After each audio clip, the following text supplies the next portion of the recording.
నమస్తే, welcome to Suman TV. నేను విష్ణు. ప్రస్తుతం నాతో పాటు alpha asset Finser founder and NISM certified and AMFI registered mutual fund distributor Peta Hemanth Prasad garu ఉన్నారు. వారితో మాట్లాడదాం. సార్, హేమంత్ గారు నమస్తే సార్. నమస్తే సార్. హేమంత్ గారు, ఈ వీడియోలో కాస్త డీటెయిల్ గా NRI ఇన్వెస్ట్మెంట్స్ గురించి, అదేవిధంగా NRIల కోసంగా కాస్త డీటెయిల్ గా మాట్లాడుకుందాం సార్. లాస్ట్ 1.5 year గా మన ఇండియన్ మార్కెట్స్ అనేవి, అదేవిధంగా మన మ్యూచువల్ ఫండ్స్ అనేవి పెద్దగా పెర్ఫార్మ్ చేయలేదు. ఇది మనందరం కూడా ప్రత్యక్షంగా చూసాం. అంటే వరల్డ్ వైడ్ గా ఉన్న కొన్ని అన్సర్టనిటీస్ వల్ల మన ఇండియన్ మార్కెట్స్ పెద్దగా పెర్ఫార్మ్ చేయలేదు. అవును సార్. అయితే లాస్ట్ ఒక 15-20 days నుంచి మనం గాను చూసినట్లయితే గత సంవత్సర కాలంగా మనల్ని ఏవైతే ఇబ్బంది పెట్టాయో ఆ ఇబ్బందులన్నీ కూడా ఇప్పుడు ఆల్మోస్ట్ అన్ని సార్ట్అవుట్ అయిపోయి మార్కెట్స్ కాస్త ప్రశాంతంగా వెళ్తున్నాయి. అవును సార్. రీసెంట్ గా చూస్తే భారత్ అమెరికాకి సంబంధించిన డీల్ కూడా ఓకే అయిపోయింది. ట్రంప్ వైపు నుంచి కూడా అంతా ఓకే అయిపోయింది. అదేవిధంగా యూరోపియన్ యూనియన్ కి సంబంధించిన డీల్ కూడా ఓకే అయిపోయింది. సో ఇప్పుడు గనక చూస్తే లాస్ట్ ఒక 1 week 10 days నుంచి మార్కెట్స్ అంతా కూడా చాలా పాజిటివ్ ర్యాలీలో ముందుకెళ్తున్నాయి. అయితే లాస్ట్ 1.5 year గా ఉన్నటువంటి మార్కెట్ ఏదైతే నెగిటివ్ గా ఉందో, రిటర్న్స్ ఏవైతే నెగిటివ్ గా ఉన్నాయో, ఈ రిటర్న్స్ చూసి అటు NRI ఇన్వెస్టర్స్ కానివ్వండి, అదేవిధంగా FIలు కూడా మన మార్కెట్స్ నుంచి కాస్త దూరంగా అయితే వెళ్ళిపోయారు. అవును సార్. సో ఇప్పుడు లాస్ట్ ఒక 10-15 days నుంచి మార్కెట్స్ అంతా సెట్ బ్యాక్ అయిపోయినాయి. మార్కెట్స్ కూడా చాలా మంచి పాజిటివ్ ర్యాలీతో ముందుకు వెళ్తున్నాయి. కాబట్టి NRI ఇన్వెస్టర్లు అనేవాళ్ళు ఇప్పుడిప్పుడే మన ఇండియన్ మార్కెట్స్ లో ఇన్వెస్ట్ చేద్దామన్న ఆలోచనతో ముందుకు వస్తున్నారు. కాబట్టి NRIలు అనే వాళ్ళకి మన ఇండియన్ మ్యూచువల్ ఫండ్స్ లో ఇన్వెస్ట్ చేయాలి అంటే వాళ్ళకున్న ద బెస్ట్ పాసిబిలిటీస్ ఏ ఉన్నాయి, అదేవిధంగా ట్యాక్స్ పాయింట్ ఆఫ్ వ్యూ కి సంబంధించి కూడా ఎటువంటి మంచి పాసిబిలిటీస్ ఉన్నాయంటారు సార్? చాలా మంచి క్వశ్చన్ సార్. సార్, ఎవరైతే మన NRIs ఉన్నారో వేరియస్ కంట్రీస్ నుంచి, US నుంచి, ఆస్ట్రేలియా నుంచి, సింగపూర్ నుంచి, వేరియస్ కంట్రీస్ నుంచి ఎవరైతే మన NRIs అక్కడ ఇన్కమ్ జనరేట్ చేస్తూ తిరిగి మన ఇండియాలో మన యొక్క అప్కమింగ్ ఇండియన్ గ్రోత్ మీద ఎవరైతే ఇన్వెస్ట్ చేయాలనుకుంటున్నారో వాళ్ళకి ప్రాపర్ గైడెన్స్ అనేది లేకుండా, అంటే ఇండియన్ మ్యూచువల్ ఫండ్స్లో ఎట్లా KYC అనేది చేయాలి, ఎలా మన స్టెప్స్ ప్రొసీడ్ అవ్వాలి అనేది ప్రాపర్ గైడెన్స్, ప్రాపర్ అప్రోచ్ వాళ్ళకి తెలియక వాళ్ళ ఇన్వెస్ట్మెంట్స్ అనేది డిలే చేస్తూ ఉన్నారు సార్, లేదా పోస్ట్పోన్ చేస్తూ ఉన్నారు అనమాట.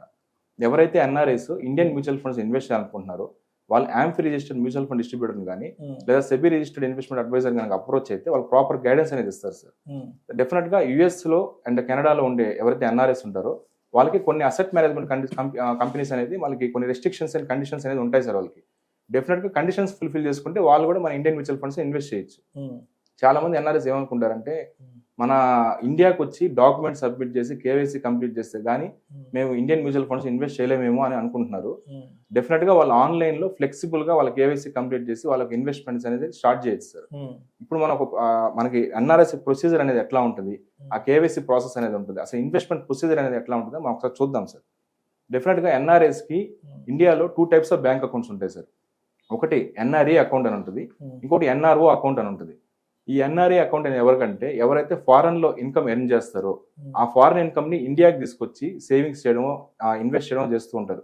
సో తర్వాత వాళ్ళ ఇన్వెస్ట్మెంట్స్ రిడీమ్ చేసి తిరిగి అబ్రాడ్ కి రీప్యాట్రియేట్ చేస్తూ ఉంటారు. సో వాళ్ళకి NRE అకౌంట్ అనేది యూస్ఫుల్ గా ఉంటుంది అనమాట. ఈ NRE అకౌంట్ లో వాళ్ళు ఎప్పుడైతే ఫారెన్ ఇన్కమ్ ని ఇండియాలో సేవింగ్ చేస్తారో దాని మీద ఇంట్రెస్ట్ అనేది వస్తుంది సార్. ఆ ఇంట్రెస్ట్ కంప్లీట్లీ ట్యాక్స్ ఫ్రీ అనమాట. ఏదైతే ప్రిన్సిపల్ అమౌంట్ ఇంట్రెస్ట్ పోర్షన్ ఉంటుందో అది కంప్లీట్ గా వితౌట్ ఎనీ లిమిట్ వాళ్ళ అబ్రాడ్ కి తిరిగి రీప్యాట్రియేట్ చేసుకోవచ్చు.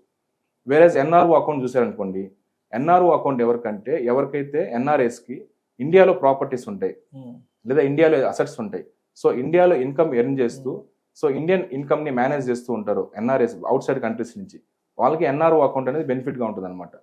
సో ఇండియాలో మనకు ఇన్కమ్ అనేది ఇప్పుడు సపోజ్ ప్రాపర్టీస్ ఉన్నాయనుకోండి, ఆ ప్రాపర్టీ నుంచి వచ్చే రెంటల్ ఇన్కమ్ కానీ లేదా ప్రాపర్టీ అమ్మేరు క్యాపిటల్ గెయిన్స్ ఇన్కమ్ కానీ, సో ఈ ఇన్కమ్ ని వాళ్ళు తిరిగి మళ్ళీ అబ్రాడ్కి తీసుకెళ్ళాలి, అబ్రాడ్కి రీప్యాట్రియేట్ చేద్దాం అనుకుంటే వీళ్ళకి ఏంటంటే NRI అకౌంట్ లాగా ఫ్లెక్సిబుల్ గా ఉంటుంది అన్నమాట. కొన్ని ట్యాక్స్ కంప్లైన్సెస్ అనేది ఉంటుంది, ప్లస్ లిమిట్ కూడా ఉంటుంది.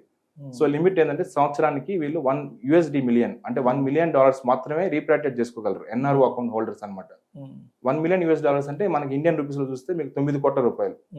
సో 1 year కి 9 కోట్ల రూపాయలు మాత్రమే వాళ్ళు రీప్యాట్రియేట్ చేసుకోగలరు సార్. ఇందాక మనం అనుకున్న ట్యాక్స్ కంప్లైన్సెస్ అనుకున్నాం కదా, ట్యాక్స్ కంప్లైన్సెస్ ఏంటంటే వీళ్ళు ఏదైతే ఇండియన్ ఇన్కమ్ ని అబ్రాడ్కి తీసుకెళ్లాలనుకుంటున్నారో వీళ్ళు ఫామ్ 15CA 15CB అనేది ఇన్కమ్ ట్యాక్స్ డిపార్ట్మెంట్ సబ్మిట్ చేయాల్సి ఉంటుంది. సో సబ్మిట్ చేశాక మనకి ఏదైతే అక్నాలెడ్జ్మెంట్స్ వస్తాయో అవి బ్యాంక్ వెరిఫై చేసి వీళ్ళ అమౌంట్స్ అనేది రిలీజ్ చేస్తూ ఉంటుంది సార్. సో ఈ ట్యాక్స్ కంప్లైన్స్ ఫాలో అయ్యి వీళ్ళు కూడా NRO అకౌంట్ నుంచి రీప్యాట్రియేట్ చేసుకుంటూ ఉంటారు. ఇప్పుడు ప్రెసెంట్ ఒకవేళ మనకి NRI అనే వ్యక్తి సపోజ్ 2 types అంటే ఇప్పుడు NRE నుంచి చేస్తే ఎలా ఉంటుంది, ఎన్ఆర్ఓ అకౌంట్ నుంచి మ్యూచువల్ ఫండ్స్ ఇన్వెస్ట్ చేస్తే ఎలా ఉంటుందో ఒకసారి చూద్దాం మనం. సపోజ్ ఒక ఎన్ఆర్ఐ అనే వ్యక్తి ఎన్ఆర్ఈ అకౌంట్ నుంచి అతను ఫారెన్ ఇన్కమ్ తీసుకొచ్చి ఇండియన్ మ్యూచువల్ ఫండ్స్ ఇన్వెస్ట్ చేశారు అనుకుందాం సార్ ఎగ్జాంపుల్కి. సో ఒక 50 lakhs ఇన్వెస్ట్ చేశారు అనుకుందాం, అది 70 lakhs అయింది. సో ఇప్పుడు ఆ 70 lakhsని రిడీమ్ చేశారు అనుకుందాం, రిడీమ్ చేసి తిరిగి అతను ఫారెన్ తీసుకెళ్ళిపోవాలనుకుంటున్నాడు. సో ఏదైతే అతని గెయిన్స్ 20 lakhs గెయిన్స్ వచ్చాయో ఆ గెయిన్స్ మీద ఆటోమేటిక్గా అసెట్ మేనేజ్మెంట్ కంపెనీ అనేది టీడీఎస్ అనేది డిడక్ట్ చేస్తుంది సార్. టీడీఎస్ ఎంత డిడక్ట్ చేస్తుంది అంటే మనకి లాంగ్ టర్మ్ క్యాపిటల్ గెయిన్స్ అయితే 12.5% ట్యాక్స్ అనమాట. So short term capital gains కానీ లేదా ఐడిసిడబ్ల్యూ మ్యూచువల్ ఫండ్స్ అంటారు, డివిడెండ్ మ్యూచువల్ ఫండ్స్. ఈ షార్ట్ టర్మ్ క్యాపిటల్ గెయిన్స్ కానీ డివిడెండ్ మ్యూచువల్ ఫండ్స్ మీద కానీ 20% అనేది టీడీఎస్ కట్ అవుతుంది. సో ఆటోమేటిక్గా రిడీమ్ చేసినప్పుడు ఏఎంసీ అనేది దాన్ని డిడక్ట్ చేసి ఆటోమేటిక్గా ఆ బ్యాలెన్స్ అమౌంట్ అనేది ఎన్ఆర్ఐ అకౌంట్ క్రెడిట్ చేస్తూ ఉంటుంది. సో అతను క్రెడిట్ అయిన తర్వాత అతను యాజ్ ఇట్ ఈస్గా రీప్రాటేట్ చేసేసుకోవచ్చు. వేరే ఎన్ఆర్ఐ అనే వ్యక్తి ఎన్ఆర్ఓ ద్వారా ఇండియన్ మ్యూచువల్ ఫండ్స్ ఇన్వెస్ట్ చేశాడు అనుకోండి, ఎగ్జాంపుల్ సేమ్ 50 lakhs ఇన్వెస్ట్ చేశాడు, 20 lakhs వచ్చింది. ఈ 70 lakhs ఏదైతే రిడీమ్ చేశాడో, రిడీమ్ చేసినప్పుడు సేమ్ ఏఎంసీ అనేది యాజ్ ఇట్ ఈస్గా మనం అనుకున్న ట్యాక్స్ రేట్ ప్రకారం టీడీఎస్ అనేది కట్ చేస్తుంది. సో కట్ చేసిన తర్వాత బ్యాలెన్స్ అమౌంట్ అనేది అతను ఈజీగా రీప్రాటేట్ చేసుకోగలరా అంటే ఈజీగా ఏం లేదు sir. With tax compliances and regulations follow అయ్యి వాళ్ళు మనం అనుకున్నట్టుగా form 15CA CB income tax department file చేసి సో బ్యాంక్ వెరిఫికేషన్ చేసిన తర్వాత ఆ బ్యాలెన్స్ అమౌంట్ అనేది వాళ్ళు రీప్రాటేట్ చేసుకోవచ్చు అప్ టు 9 crores మనం అనుకున్నట్టు. సో ఇట్లా మన ట్యాక్స్ కంప్లైన్స్ అనేది ఉంటుంది సార్. జనరల్గా ఏంటంటే ఇది ప్రొసీజర్ ఇట్లా ఉంటుంది. జనరల్గా మనకి కేవైసీ స్టెప్స్ ఎట్లా ఉంటాయి, ఒక ఎన్ఆర్ఐ అనే వ్యక్తులకి కేవైసీ స్టెప్స్ ఎట్లా ఉంటాయి అంటే అకౌంట్ ఓపెనింగ్ ప్రాసెస్ ఎట్లా ఉంటుందో ఒకసారి మనం సింపుల్గా చూద్దాం. జనరల్గా ఎన్ఆర్ఐకి కేవైసీ ఎట్లా ఉంటుందంటే మన ఇండియన్ మ్యూచువల్ ఫండ్స్కి ఇండియన్స్ ఎవరైతే సింపుల్గా ఎన్ఆర్ఐ కేవైసీ ఉంటుంది, మనకి కేవైసీ ఏదైతే ఉంటుందో అది సింపుల్గా అట్లా ఉండదు సార్. వాళ్ళకి కొద్దిగా కాంప్లెక్స్గా ఉంటుంది అనమాట ఎన్ఆర్ఐ కేవైసీ అనేది. అంటే మనకు 4 steps ఉంటాయి అనమాట. ఎవరైతే NRIs amphi registered mutual fund distributor కానీ లేదా సెబీ రిజిస్టర్డ్ అప్రోచ్ అయినప్పుడు వాళ్ళ అసెట్ మేనేజ్మెంట్ కంపెనీ నుంచి వాళ్ళు MFU ఎన్ఆర్ఐ లింక్ అనేది జనరేట్ చేసి వాళ్ళకి పంపిస్తారనమాట. సో వాళ్ళు ఫారెన్ నుంచే కొన్ని డీటెయిల్స్ అనేది వాళ్ళు ఇవ్వాల్సి వస్తుంది. మనకి ఎట్లయితే ఇక్కడ పాన్ కార్డ్ ఉంటుందో వాళ్ళకి అక్కడ ఫారెన్ ఐడెంటిఫికేషన్ నెంబర్ అనేది ఒకటి ఉంటుంది. సో దాని డీటెయిల్స్ అనేది ప్రొవైడ్ చేయాల్సి ఉంటుంది. సో వాళ్ళ ఓవర్సీస్ కార్డ్ ఏదైతే ఉంటుందో ఎవరికైతే అప్లై అవుతుందో ఆ కార్డ్ అనేది ప్రొవైడ్ చేయాల్సి వస్తుంది. ఫారెన్ అడ్రస్ ప్రూఫ్ అంటే ఫారెన్ డ్రైవింగ్ లైసెన్స్ కానీ లేదంటే సోషల్ సెక్యూరిటీ కార్డ్ అని ఉంటుంది, లేదంటే letter issued by the embassy Indian embassy అది కానీ అప్లోడ్ చేయాల్సి ఉంటుంది. సో మాస్క్డ్ ఆధార్ అనేది విత్ పాస్కోడ్ అప్లోడ్ చేయాల్సి ఉంటుంది అనమాట. సో ఈ డీటెయిల్స్ అన్ని ఫస్ట్ ఆ MFU ఎన్ఆర్ఐ లింక్లో అప్లోడ్ చేయాల్సి ఉంటుంది సార్. సో సెకండ్ స్టెప్ ఏంటంటే ఆధార్ XML ఈ సిగ్నేచర్ అంటారు అనమాట. ఆధార్ XML అనేది మనం ఆధార్ వెబ్సైట్ నుంచి డౌన్లోడ్ చేసుకొని సో ప్లస్ ఆ సిగ్నేచర్ ఏదైతే మనకి ఆధార్ XML సిగ్నేచర్ అనేది ఆధార్ ఈ సిగ్నేచర్ లింక్లో మనం అప్లోడ్ చేయాల్సి ఉంటుంది అనమాట. తర్వాత త్రూ ఆధార్ OTP ద్వారా మనం ఆధార్ ఈ సిగ్నేచర్ స్టెప్ అనేది కంప్లీట్ చేయాల్సి వస్తుంది. మూడో స్టెప్ ఏదైతే ఇందాక మనం ఏదైతే అనుకున్నామో NRE అకౌంట్ అని NRO అకౌంట్ అని ఏదైతే అనుకున్నామో వాటి వెరిఫికేషన్ కోసం వాళ్ళు ఆ క్యాన్సల్డ్ ఆ యొక్క పర్టికులర్ బ్యాంక్ క్యాన్సల్డ్ చెక్ కానీ లేదా బ్యాంక్ స్టేట్మెంట్ పేజ్ కానీ అప్లోడ్ చేశారనుకోండి. సో వాళ్ళు ఈ ఎందుకు అప్లోడ్ చేయాలంటే బ్యాంక్ వెరిఫికేషన్ కోసం అనమాట, బ్యాంక్ వ్యాలిడేషన్ కోసం.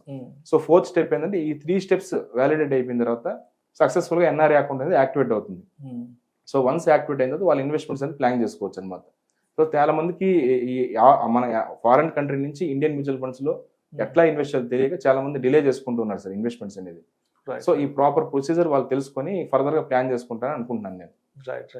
సో మరి ఇప్పుడు ఎవరైనా ఎన్ఆర్ఐలు మరి మ్యూచువల్ ఫండ్స్ లో ఇన్వెస్ట్ చేయాలి అన్న ఏదైనా ఒక ఆలోచనతో మిమ్మల్ని అప్రోచ్ అవ్వాలి, మీతో మాట్లాడాలి అంటే ఎలా కాంటాక్ట్ అవ్వాలి? సార్ డెఫినెట్ గా సార్ కింద స్క్రోల్ అవుతున్న నెంబర్ కానీ వాళ్ళకి కనుక కాల్ చేస్తే నేను డీటెయిల్ గా వాళ్ళకి as AMFI registered mutual fund distributor గా నేను వాళ్ళకి కావాల్సిన గైడెన్స్ అనేది ప్రొవైడ్ చేస్తాను. Thank you sir. Thank you so much Hemanth Prasad garu. Thank you so much sir. So ఎన్ఆర్ఐలు అనే వాళ్ళు మరి ఇండియన్ మ్యూచువల్ ఫండ్స్ లో ఇన్వెస్ట్ చేయాలి అంటే వాళ్ళకున్న ద బెస్ట్ పాసిబిలిటీస్ ఏంది, అదేవిధంగా రూల్స్ అండ్ రెగ్యులేషన్స్ ఏంటన్న దాని గురించి చాలా చక్కగా తెలియజేశారు. Thank you so much sir. Thank you so much sir.